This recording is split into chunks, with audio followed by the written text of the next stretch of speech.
កើតខាងក្តារវិសាកមាសាឆ្នាំអាសាញ់បញ្ញស័កសង្វាចរាវេលាព្រឹកព្រៀងស្វាងរស្មីពេលបែកបញ្ចោព្រឹកពហៀមគាជាយាមប្រសើរក្រៃពេលនោះបរិស័ទយំសោកក្រៃស្ដាយព្រះចិនស្រីគ្រប់គ្នាខ្លះស្ដាយធ្លាប់ស្ដាប់ច្បាប់អវាទខ្លះស្ដាយបិណ្ឌបាតតាមធម្មតាខ្លះស្ដាយធ្លាប់ស្ដាប់ធម៌ទេសនាទាំងអស់គ្រប់គ្នាអត់មានសល់ក្នុងព្រៃសាលវ័នរនលំពងសូស័ព្ទកឹកកងទាំងសកលការរៀងជំរុះជ្រុះជាផលថ្វាយដល់ព្រះមនិនពិនលោកកាលុះដល់គ្រាក្រោយព្រះអនន្តនិមន្តបិណ្ឌបាតតាមធម្មតាអ្នកស្រុកស្រីប្រុសទាំងអស់គ្នាវន្ទាបង្គំយំសួរសពក៏ពិតព្រះអនន្តអម្ចាស់ថ្លៃចុះព្រះចិនស្រីមកុដត្រៃភពមានប្រគុណច្រើនដល់លើសលោបស្ដេចទ្រង់ប្រពយាងទៅណាយើងខ្ញុំធ្លាប់ឃើញព្រះអរហន្តជាមួយអនន្តជាធម្មតាថ្ងៃនេះបាត់អង្គព្រះសាស្តាមិនឃើញយត្រានិមន្តមកអនន្តលោកមានបតីទុន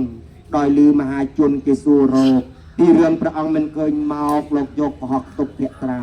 ញោមហើយសម្ដេចព្រះទ្រង់ញៀនយាងចូលនិព្វានហើយញោមណាបានជាបាត់អង្គព្រះសាស្តាឃើញតែអាត្មាម្នាក់ឯងនៅញោមហើយកម្មកាយរបស់យើងឲ្យយើងប្រត់ប្រាស់ព្រះចំចៅចាប់ដើមពីថ្ងៃនេះតទៅយើងនៅតែទុកគ្រប់គ្នាពុទ្ធហេយោខលិតោតោសោពុទ្ធផងកម្មតតាំងមបាំងធម្មមេយោហំបងកម្មតតាំងមបាំងសង្ឃេយោខលិតោតោសោសង្ឃោ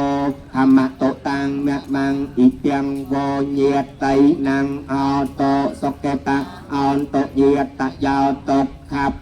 តាចន្ទតុខាបយបតាសោកបតាចន្ទេសោកាអន្តសាពេពេបានដេណោអនុមោទនីអនុមោទនីបុណ្យរៀបសំណាងរបស់យើងទាំងបុណ្យចាស់បុណ្យថ្មីបានមកជួបទឹកដីដ៏អស្ចារ្យអច្ឆរិយពុទ្ធស្ថានធំទី4អនុមោទនី